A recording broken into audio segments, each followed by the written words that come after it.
Dear students, this is Dr. P.S. Kotikwar, and in this video we'll be studying about regulatory requirements for drug approval. First of all, we should understand that why it is required.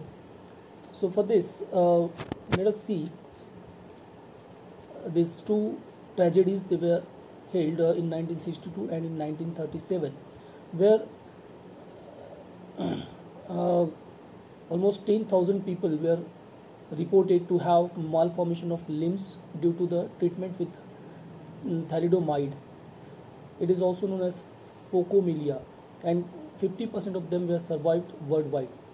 So it was really a tragedy, because earlier there was no any regulation so far as the marketing of drug product is concerned. A similar tragedy was held in 1937 due to the elixir sulfonamide. Diethylene glycol was the solvent, and it contained toxin, where the 100 deaths were happened, which was a very tragic incident. And thereupon it was realized that there has to be a strict regulation on the marketing of drug products. So here currently the different countries follow different regulation requirements for the approval of drug. Drug discovery, it is a process which is carried out in the laboratory, which is followed by the drug development manufacturing. Once the drug discovery has been there, so we have to manufacture a product, because the pure drug cannot be administered to the patient, so it must be transformed into a suitable product, I mean the pharmaceutical product, which is followed by then clinical trials in human. So this is the very important phase, and afterwards only the marketing application can be made. So this is the this is the phase where we have to see that the compliance has been there with the regulatory requirements, right? It is very important to have the compliance with the all regulatory requirements, particularly during these three phases: during the drug development or manufacturing, during clinical trials in humans, and during marketing application. Well, in the laboratory we can discover the drug, but once the drug has been discovered, then all the three phases we have to see that they are in compliance with the regulatory requirements of the FDA. So new drug application we have to make, which is an application submitted preclinical with the preclinical and clinical test data for analyzing the drug information and description of manufacturing procedures. So the new drug application will have to be made with the preclinical and clinical test data, and result of the NDA application from the FDA or that any regulatory body will be either as the approval or approvable or not approvable. So this is very important. If any such data has been submitted to the FDA for grant of approval, so either it will say that it has been approved, or otherwise if it requires certain period of time for the review of that entire data, and with the just preliminary review they will get satisfied, suppose that it is an approvable drug, so in that case they will grant as the approvable one.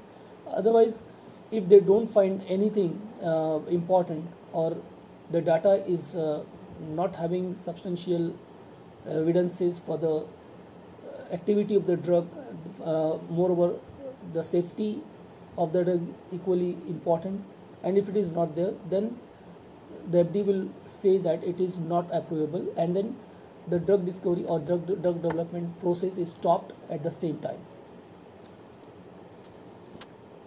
So the drug development teams are there in any pharmaceutical company, and they have their job of drug development. So they will get involved in the drug development process of the company. So drug development is the process, in fact, of bringing a new pharmaceutical drug to the market once a lead compound has been identified through the process of drug discovery. So the drug discovery will give us the lead compound which has the activity, and then only the drug development process actually starts, right? So this process actually is important for bringing that lead compound for the marketing. The process of drug discovery and development is very long and needs around 10 to 12 years, which includes the close interaction of large number of scientific disciplines. So let us see.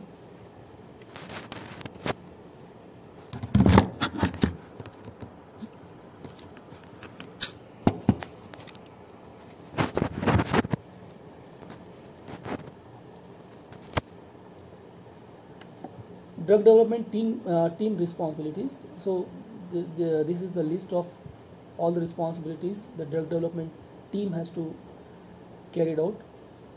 So number one, planning research studies to further characterization of drug candidate.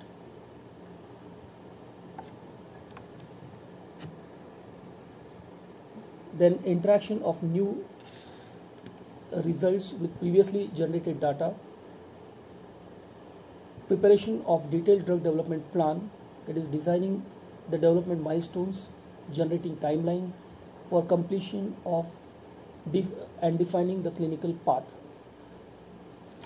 So they have to plan the research studies as to characterize the drug candidate.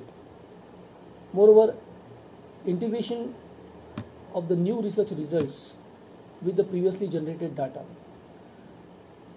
So the process of drug discovery, it is an ongoing process. It is having some previously generated data also, and moreover day to day it produces new and new data. So they have to see the integration of the previously generated data with that of the new research results. Moreover, the preparation of detailed drug development plan they have to make, like designing the development milestones, then generating timelines for completion and defining clinical path. Reviewing research results from the experiments conducted by various scientific disciplines. Regarding the drug candidate, various scientific disciplines are conducting the experiments, and they have the team has the responsibility to review those results, monitoring the status of ongoing research studies and modifying the plan as per the new data. So this is very important. They have to closely monitor whatever ongoing researches are going on related to that particular drug candidate, and sometimes if the need arises, they have to modify the plan. Say for example, a given candidate shows some certain activities. Sometimes the activity while doing the research experiments, research studies, it may come out that some new activities the given drug candidate may show. In that case, the plan of research they have to change, they have to modify. So this is even sometimes so far as the safety is concerned, then the efficacy is concerned. So regarding that, the newer and newer data that comes out, and accordingly the plans have to be modified for the development. Comparing research results and development status of drug molecules of competitors. So this is very important. The research results we have to compare with that of the other drug molecules of the competitors, or if the existing drugs are there, so with those drugs actually we have to compare the research results. The newer drug must have the added advantages as compared to the drugs that are already existing in the market for from the other companies. The new drug approval is of two-phase process, right? The first phase for clinical trials and second phase for marketing authorization of drug. So the new drug development has two important phases. The first one is the clinical trial phase, and second phase is for the marketing authorization. After completion of the first phase only, then the marketing phase comes, and the authorization for marketing may be granted only after the completion of the entire phase of clinical trials, except means only in the exceptional cases, or in case of some emergent situations. Sometimes the the procedure may be somewhat changed or slightly changed so far as the granting of the marketing authorization is concerned. Sometimes the emergency approval may also be granted before the completion of clinical trials, right? Firstly, non-clinical studies of drug are completed. So this is very important. Before starting the clinical trials, the non-clinical studies must be completed in order to ensure the safety and efficacy, and then application for conduct of clinical trials is submitted to the competent authority of the concerned country. From country to country, the concerned authority for involved in granting of the approval for the clinical trials may change. Thereafter only the clinical trials can be conducted. That is, clinical trials, again, they will have phase 1 to phase 4, right? So as you all know, the new drug development, particularly the clinical trial, has the phase 1, phase 2, phase 3 and phase 4. So this here we have we have seen that second phase of marketing authorization. Actually, this comes only after all these phases from 1 to 4. These studies are performed to ensure the efficacy, safety and optimizing the dose of drug in human beings. So we have to ensure with the studies that the given drug candidate shows the desired efficacy. Moreover, it should be safe for the human life. Then the dose of the drug must also be calibrated.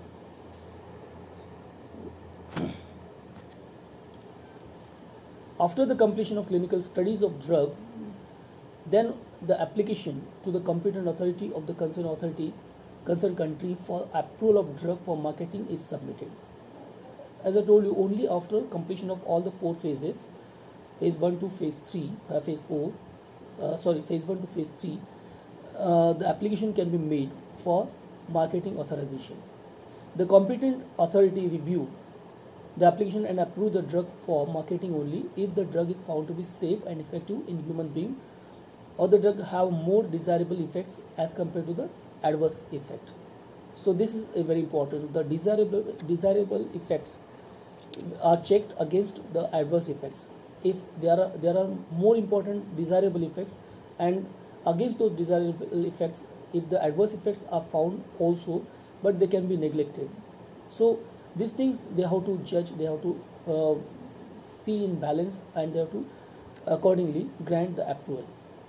And therefore, whatever data is submitted to the competent authority, they will require some time to review that entire application comprising the data submitted by the applicant.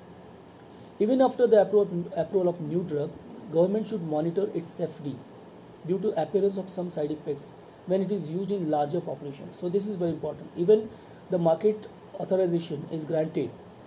So after market authorization approval, actually the product is going to be used in the population. So in the population, obviously that the product is going to be used by a large population, and thus if the side effects are there, or even if one or other side effects have not been noted during the developmental stages, so those things, if they are observed when the drug is being used for the large population, so that those things must be noticed. And therefore, even after the approval of new drug, government has to monitor or should monitor its safety, particularly the safety due to the appearance of some side effects, right? When it is used in larger population, the interactions with other drugs which were not assessed in a pre-marketing research trial and its adverse effects. So when the product is used in large population after the market authorization has been granted, so there can be any kind of situations, maybe that the people are using some other drugs which means such cases were not taken into consideration during the pre-marketing phase, but in the post-marketing phase these things can be noticed. So therefore the government should monitor all these things. If there are any new side effects are observed, if there are any kind of drug-drug interaction has been noticed, so these all things are supposed to be monitored continuously. Then the non-clinical drug development. This is the earlier phase. We talked about the clinical trials. We talked about the market authorization. But before start of the clinical trials, the non-clinical drug development, this phase is there. I mean before clinical trials. I mean this is the preclinical trial phase, right? A laboratory test for a novel drug or a new medical device is usually done on animal subjects, right? Initially, the trials are made on animal subjects to see if it is hope for treatment really works. Whatever we have hoped, whether it really works for the treatment, and if it is safe to test on humans. If it is going to be tested on humans, then we have to see the safety, right, before starting the clinical trials. So during the preclinical phase, the drug is going to be tested on the animal subjects in order to assess the safety. So there are models for preclinical trials. The in silico model, which is done via computer simulation. So nowadays there are new computer softwares where we can put the data and we can find out whether it is having the safety. In vivo, within the living system, I mean in the animal studies, within the living system only we have to check, or we have to test the effect of drugs, particularly the safety of the drugs. Then in vitro, within the glass, I mean outside the living organism, when the drug is supposed to be tested outside the living organism, that means in the laboratory, in the glass vessels, actually we have to test it. So these are all models, in fact, which are generally used during the preclinical phase. So this process of non-clinical development of medicine is very complex, time consuming and regulatory driven. Okay, so this non-clinical development phase of medicine is actually very complex, and it requires long time. Non-clinical drug development. The primary aims of the non-clinical development phase is to analyze and determine which candidate has the greatest probability of success, assess its safety, and raise firm scientific foundations before transition to the clinical development phase. Actually, during the non-clinical phase drug development, we have the drugs for trials. We have the lead candidates of the drugs for trials. Sometimes even the intermediates which are used, which are there for synthesizing that particular drug candidate. So intermediates can also be checked or tested for their effect, for their safety, and so on. So safety and efficacy, these things are very important, and the different drug candidates and also their intermediates are screened widely. So actually it is the animal screening. Through the animal experiments, the screening of number of compounds is supposed to be done, and from that, actually, we have to find out the give for if there is any candidate which has the greatest probability for the success, right? By chance, if any molecule or any lead compound is showing some activity, actually that should not be considered. Rather, that given drug candidate should give the greatest probability of success. Success means the efficacy. I mean, for whether that drug is active against a particular pharmacological whether the drug has a specific pharmacological action, and whether it is effective against a certain disease or certain infection and so on. Then it's assessing its safety is also equally important.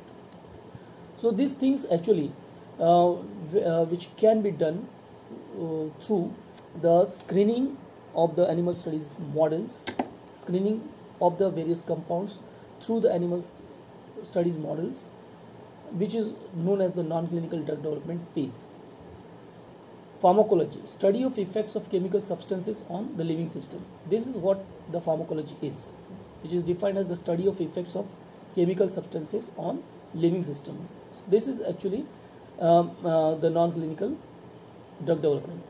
It holds all the aspects of drug discovery, ranging from details of interaction between drug molecule and its target to consequences of placing the drug in the market. So the given drug molecule, how it is, what kind of target to which it can have the interaction with. So this is we have to find, and this we can do through the study of pharmacology of the given chemical substances.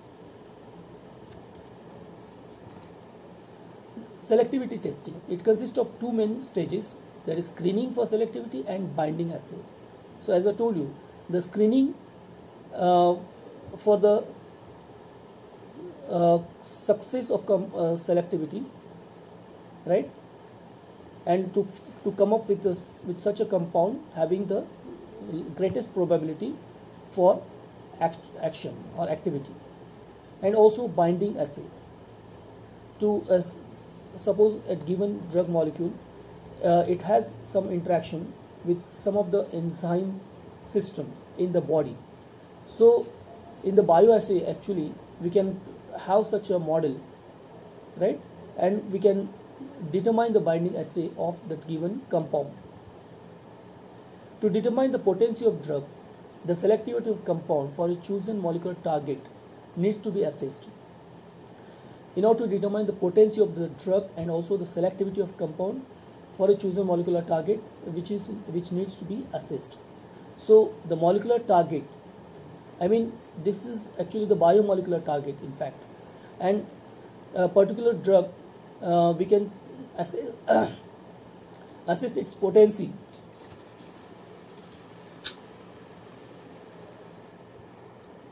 We can assess its potency and the selectivity of a compound from the different compounds we have for testing against a molecular target, biomolecular target, right? Pharmacological profiling must be done. This includes the determination of pharmacodynamics effect of new compound either on in vivo models or in vitro models. Safety pharmacology. This includes the scientific evaluation and study of potentially life-threatening pharmacological effects of a potential drug which is unrelated to the desired therapeutic effect and therefore may present a hazard. These tests are conducted at doses not too much in excess of the intended clinical dose. So, at the intended clinical dose, the given drug candidate must be evaluated for the study of potentially life-threatening pharmacological effects of a potential drug which is unrelated to the desired therapeutic effect. Okay, along with the desired therapeutic effect, actually the given drug candidate should not show any kind of life-threatening pharmacological effects.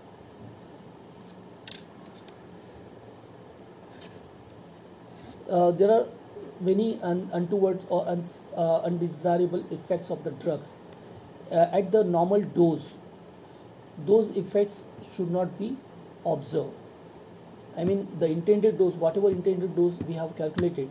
So at that dose, other than therapeutic effect, if any life-threatening pharmacological effect is being observed, so that cannot be considered as safe, right?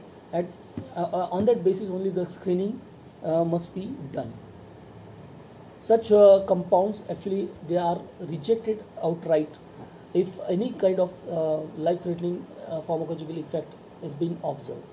For example, the teratogenic effect, right, or carcinogenic effect of any kind of any drug candidate, although it is showing the therapeutic effect, desired therapeutic effect, but at the intended dose, if it is showing some other kind of untoward effect or unlikely effect or undesirable effect which is not actually tolerated, so that's why it can be rejected at that same moment. These tests are conducted at doses not too much in excess of the intended clinical dose, as I told you. Safety pharmacology seeks to identify unanticipated effects of new drugs on major organ function. So this is very important. If we have to identify whether there are some kind of any unanticipated, means जिसका हमने कोई अंदाज़ा नहीं किया था, ऐसे effects, unanticipated effects on new drugs, particularly on the major drug function, or sorry, major organs functions. It is aimed at detecting possible undesirable or dangerous effects of exposure of the drug in therapeutic doses. Then toxicological approaches to drug discovery. So it is very important for any in the preclinical phase. Actually, the toxicological safety means studies have to be carried out. And what are the different parameters of toxicological test, like acute toxicity? So acute toxicity studies at least two species, usually mice and rats, using the same route as intended for humans.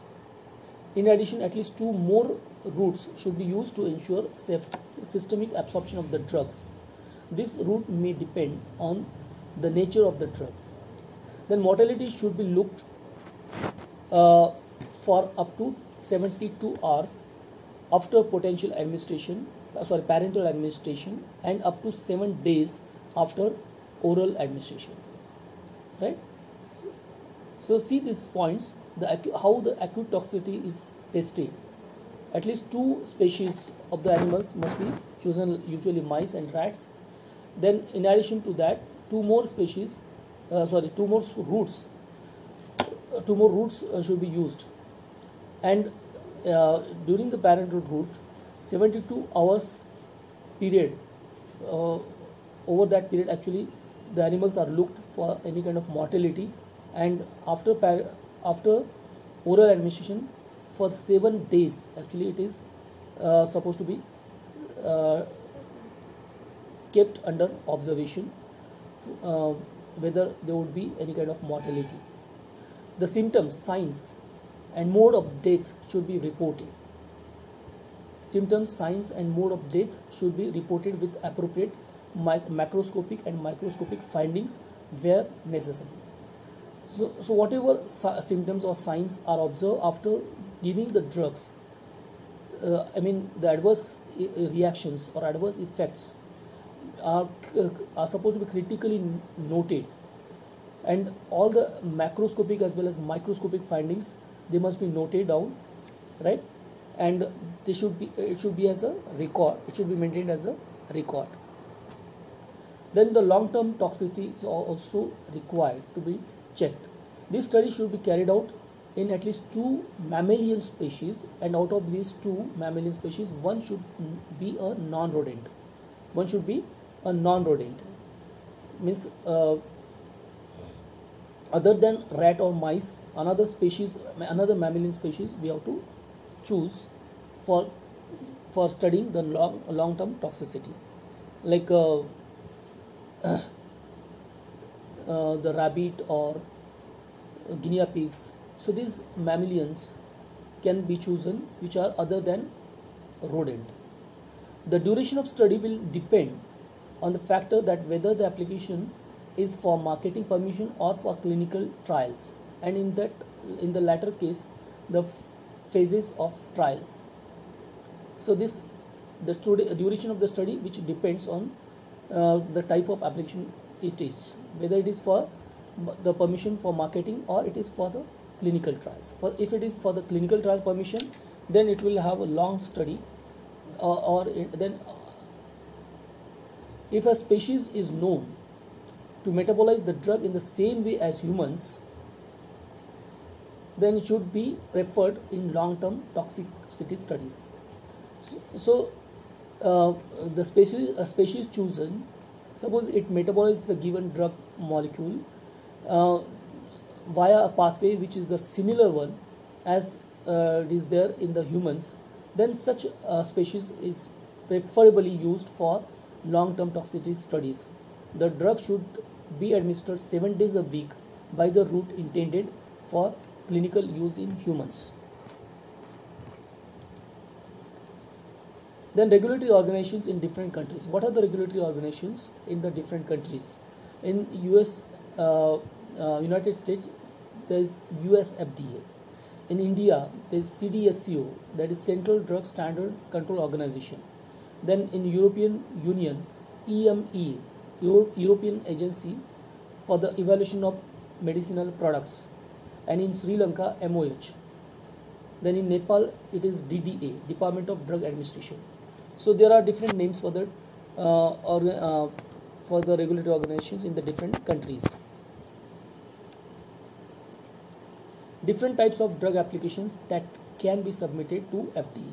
So let us see now what are the different kinds of applications for the drug development. IND. IND means investigational new drug application. Then NDA, that is the new drug application. Then ANDA, that is the abbreviated new drug application. And then BLA, that is biologic license application. So FDA is responsible for protecting and promoting public health. The IND application should provide high quality preclinical data to justify the testing of the drug in humans. When the NDA, new drug application, has to be made, so will require high quality preclinical data for that purpose, as to justify the testing of the drugs in humans. Almost 85% of the drugs are subjected to clinical trials for which IND applications are filed. Right? Whatever number of drugs for which the IND applications are filed, out of that 85% of the drugs are subjected to the clinical trials, or they are taken further for clinical trials. So this is how the drug development phases we can see in this slide. Preclinical phase, which comprises of laboratory and animal study, which last for 1 to 2 years of time course, and the new drugs they have to pass 100%. They have to pass 100%. This laboratory and animal study phase, where the safety and biological activities are assessed. Then the clinical phase, where the phase 1 and phase 2 and phase 3, these 3 phases are there, and after the phase 3, the marketing, post-marketing phase, which can be considered as the phase 4, right? So before starting the clinical trials, the IND can be made. Investigational new drug application, right? IND, in the phase 1, the safety and dosage we have to study. First of all, the application is made, the process, the approval will be granted, or it will be in waiting, or otherwise they will give the result that it is approvable. In the case it is approvable, then one can start with the clinical trials, that is with the phase 1 and phase 2 and phase 3. So in the phase 1, the safety and dosage are supposed to be assessed, where the 20 to 100 volunteers are under study, and the period required is almost 3 to 4 years, and it would be 70% of IND. I mean 70% of the IND they will pass the phase 1. The phase 2, 100 to 300 patients are included for studies. Initially we have considered the volunteers as to check the safety and the dosage. Later on we consider the patients, 100 to 300 patients in number, in order to assess the effectiveness or side effects which last or which will go for 4 to 5 years. The success rate would be 33%. Whatever number of IND are there. Then phase 3, the large number of population or large number of patients we have to include here, almost 1000 to 3000, in order to verify the effectiveness and also the long-term side effects, and this will go for 6 to 8 years. So in this way the entire drug development phase will go for 12 to 14 years, and later on the NDA can be filed. New drug application can be filed after the clinical phase is over. After the clinical phase is over, before starting the clinical phase, actually the IND, that is investigational new drug application, must be submitted to the regulating body or regulating authority. Investigational new drug application, that is IND. In application filed to FDA in order to start the clinical trials in humans if the drug was found to be safe from the report of preclinical trials. From the preclinical trials, if it has been found that the drug is safe, then only the IND can be filed, because the entire preclinical data must be supported with the IND, and in that data actually it should be concluded, okay, that the drug is safer. A pre-IND meeting can be arranged with the FDA to discuss a number of issues like the design of animal research, protocol for conducting the clinical trials, and review the chemistry, manufacturing and control of the investigational drug. So these things can be discussed in the pre-IND meeting before filing the IND. After completion of preclinical phase and supporting that data with the IND, and before that IND, actually pre-IND meeting can be arranged with the FDA in order to discuss these points basically. So what are the designs of the animals research were, right? The protocol for study of conducting the clinical trials. Actually, the IND is actually made for getting the permission to start with the clinical trials, and therefore the protocol must be discussed with the FDA authority people in the pre-IND meeting, and then reviewing the chemistry, then manufacturing and control of the investigational drug. Then IND application is failed to provide the data showing that it is reasonable to begin test of a new drug on humans. So IND is a must, and IND application actually it is there just to show that it is reasonable to begin with the clinical studies. I mean the new drug on humans, clinical phase actually where the drug is going to be tested in humans, and therefore the IND application is a must. During the new drug's early preclinical development, the sponsor's primary goal is to determine if the product is reasonably safe for initial use in humans, and if the compound exhibits pharmacological activity that justifies commercial development. So this is very important. During the preclinical phase only, the data should be able to prove that the given lead candidate has the desirable effects, I mean sufficient efficacy. At the same time, it must have the safety, means no such side effects should be there which could be dangerous so far as the life of the patient is concerned. When a product is identified viable candidates for further development, the sponsor then focuses on collecting the data and information necessary to establish that the product will not expose humans to unreasonable risk when used in limited early stages clinical trials. So once the product has been identified, that viable candidate for further development is there, the sponsor then focuses on collecting the data and information necessary to establish that the product will not expose humans to unreasonable risk. So this is very important. The product should not be given to the humans where the humans will be exposed to the unreasonable risk when used in the limited or early stages of the clinical studies.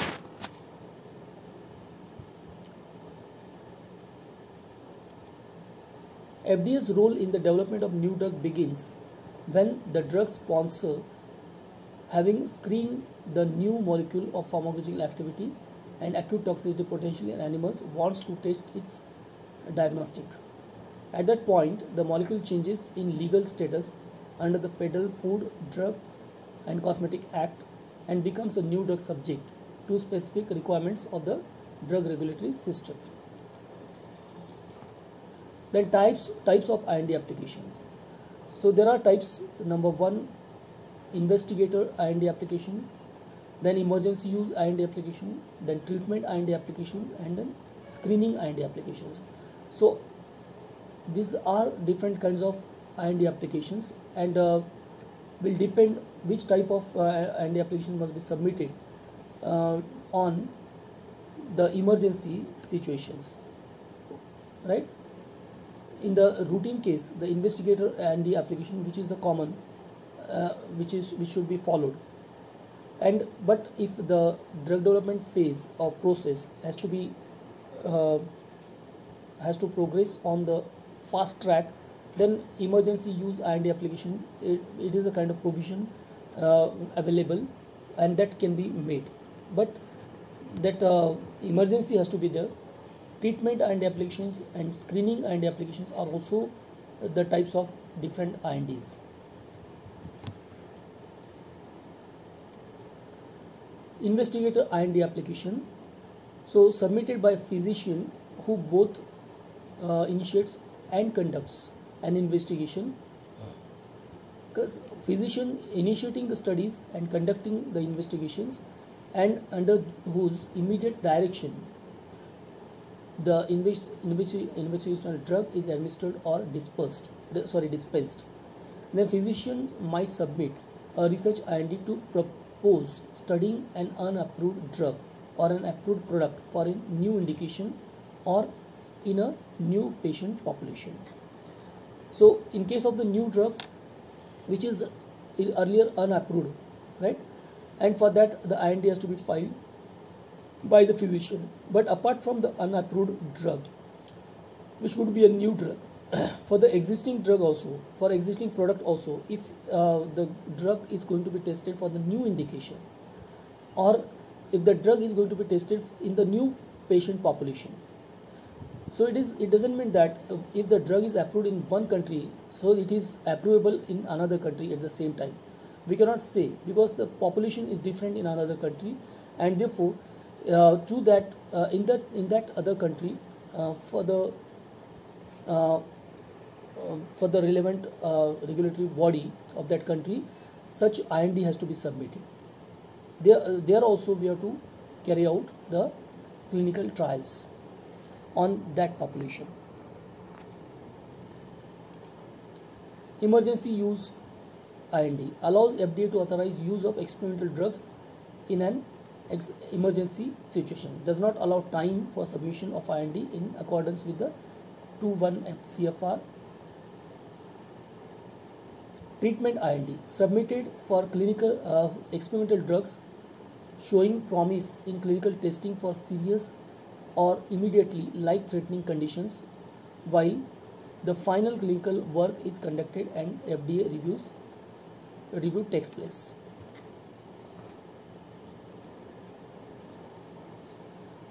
So this is the applicant or drug sponsor.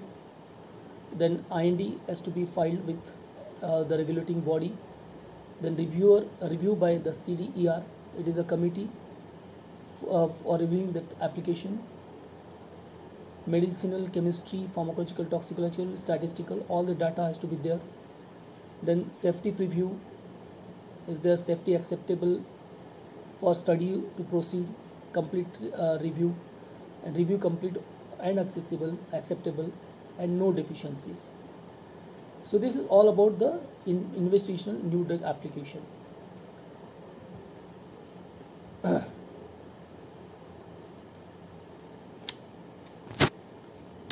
Laws, regulations, policies. So we'll skip these slides.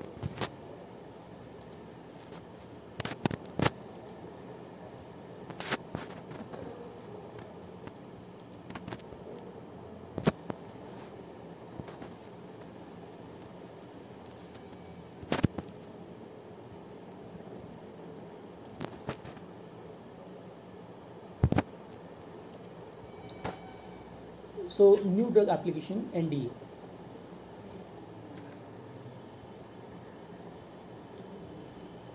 If clinical new drug application, NDA, if clinical studies confirm that a new drug is relatively safe and effective and will not pose unreasonable risk to patients, the manufacturer files a new drug application, the actual request to manufacture and sell the drug in the market.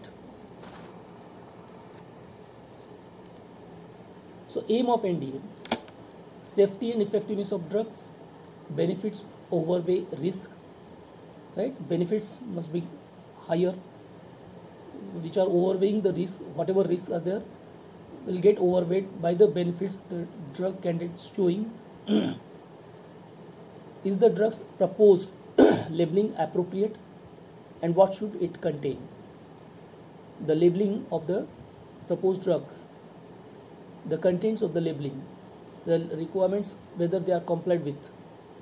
Then are the methods used in manufacturing the drug and the controls used to maintain the drug's quality adequate to preserve the drug's identity, strength, quality and purity. So other methods used in manufacturing the drug and the controls used to maintain the drug's quality adequate to preserve the drug's identity, strength, quality and purity. Whatever controls are being exercised during the manufacturing of the drug product, so in the NDA all those things must be mentioned, that the manufacturing is according to the current good manufacturing practices guidelines, and it is ensuring that the given drug candidate has the identity, strength, quality and purity, or the identity, strength, quality and purity of the candidate drug will not be changed during the manufacturing phase or during the manufacturing. So this kind of confidence we have to develop in the NDA. This is very important.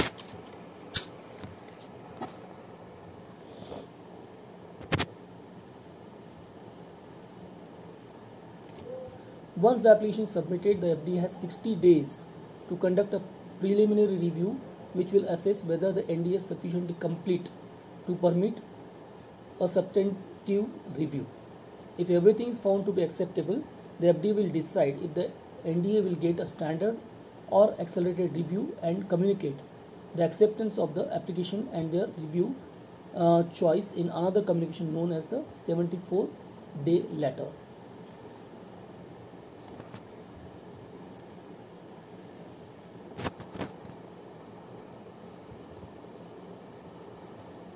So this is NDA chart: applicant, drug sponsor,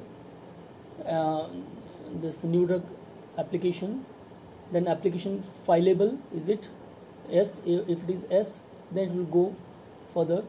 If it is no, then refuse to file, later issued for refusal. And review by CDER is done with respect to the medical data, pharmacological data, chemistry data, biopharmaceutical data, statistical data and microbiological data. Then advisory committee meeting would be there. that will have meeting with the sponsor, that means the applicant. Reviews complete and acceptable. Reviews if they are complete and acceptable. If yes, labeling review acceptable is checked. Then if yes, inspection of sites acceptability is to be checked, and then only the ND action will be exercised. So all these things the NDA should have, and the committee, the advisory committee will have to check all this data, and they have to get satisfied with all this kind of data, and then only they will check afterwards the labeling review and inspection of the sites of the manufacturing and so on, and accordingly they will grant the approval.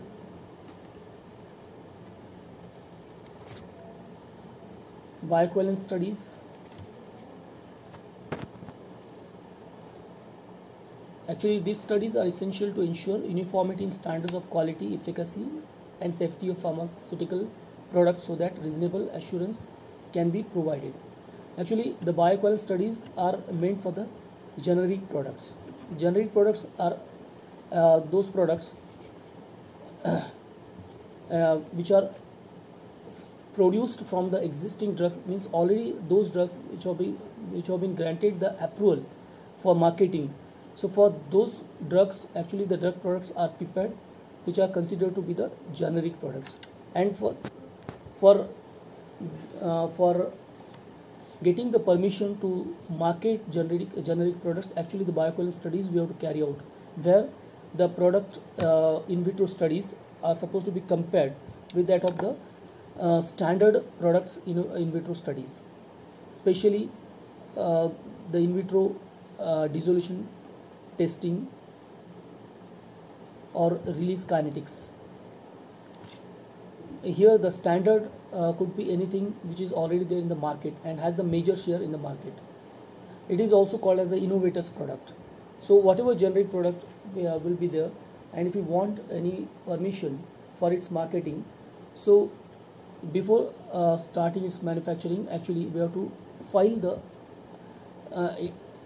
NDA, right, with the NDA to the FDA or to the regulating body, as to get the permission for marketing of that, right. And here we have to produce the evidences that the generic product has almost similar performance, I mean the in vitro performance, and if the in vitro and in vivo correlation has been already been established, then also the in vivo performance almost comparable with that of the standard one. So that's why the bioequivalence studies are important.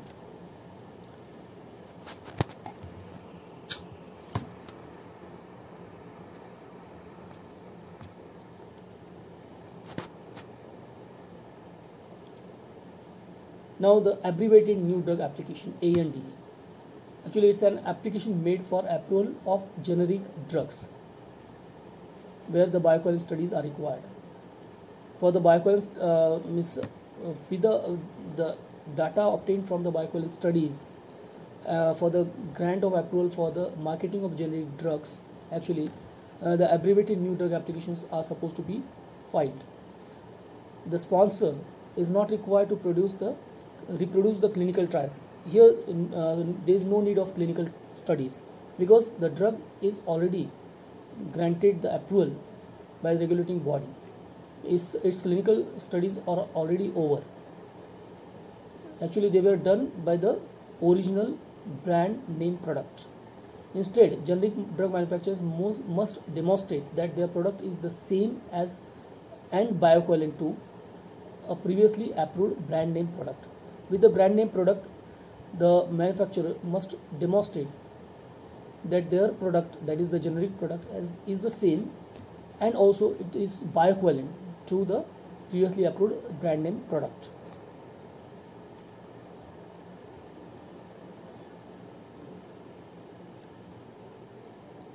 So this is about the ANDA, abbreviated new drug application, and the flow chart is given again. Clinical research protocols. It is a complete written description of and scientific reasonable rationale for a research activity involving human subjects. So this clinical research protocols, as we have discussed earlier, it must be submitted before starting the clinical trials.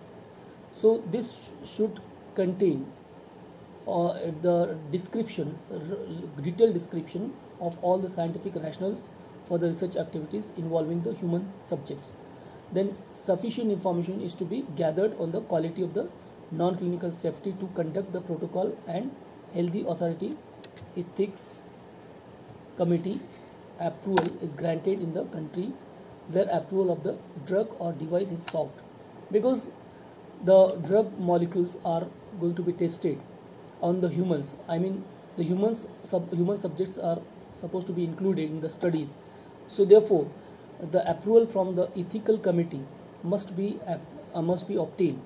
At the same time, sufficient data must be there, which has to be presented, which must be presented to the ethics committee, so that they will grant the approval. What that data regarding with the data is related to the safety of the drug, because if the detail, or if the large number of data is there in order to ensure the safety of that drug in the human subjects, then we can convince the ethics committee people, whatever people would be there in the ethics committee, so that we can convince them, and we can get the study protocol approved or granted from them, and then only we can start the trials in the humans, on the human subjects. Clinical research protocols. We are continuing with the same. The clinical trial design and objectives are written into a document called a clinical trial protocol. It is a document that states the background, objectives, rationale, design, methodology, and statistical considerations of the study. It also states the conditions under which the study shall be performed and managed. Look for better ways to prevent disease in people who never had the disease, or to prevent a disease from returning. To clarify the research question, to compile the existing knowledge, to formulate a hypothesis and objectives, to decide about a study design, to clarify ethical considerations, to apply for funding, to have a guideline and tool for the research team. Parts of the protocol. These are the various parts from 1 to 13.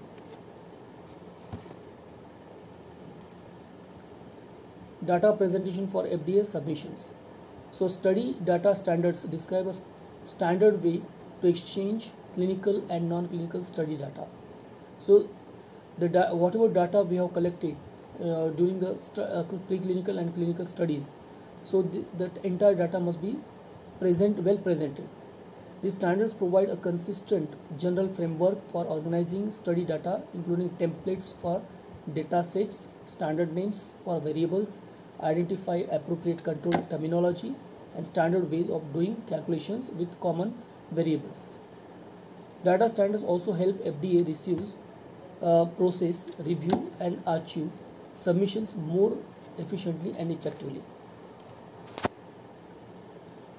Then FDA has been working towards a standardized approach to capture, receive, and analyze study data. Standardization of study data is vital to integrate pre-marketing study data and post-marketing safety data to improve public health and patient safety. Central to this vision is the creation of an enterprise data infrastructure within FDA to improve the management of all structured scientific data. This is the management of clinical studies, life cycle of clinical trial projects. Then this is the clinical trial protocol.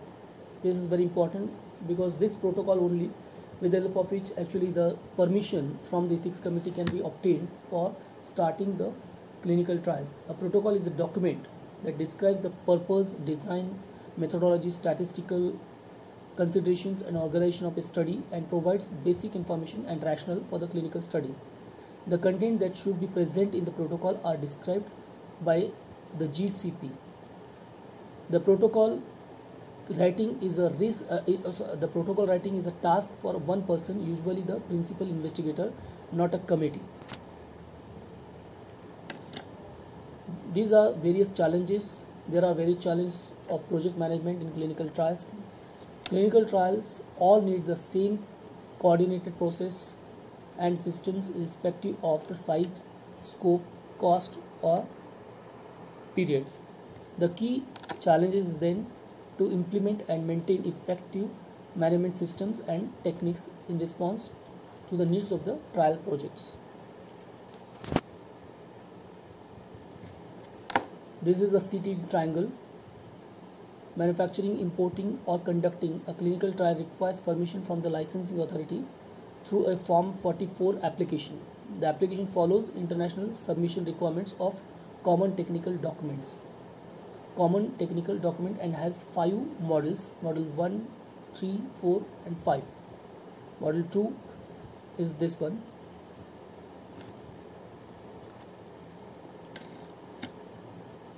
Lastly, the conclusion. The drug approvals in the US, Europe and India are the most demanding in the world. The primary purpose of the rules governing medicinal products in US, Europe and India is to safeguard public health. It is the role of public regulatory authorities to ensure that pharmaceutical companies comply with regulations. There are legislations that require drugs to be developed, tested, trailed and manufactured in accordance to the guidelines so that they are safe and patients' well-being is protected. So, thank you.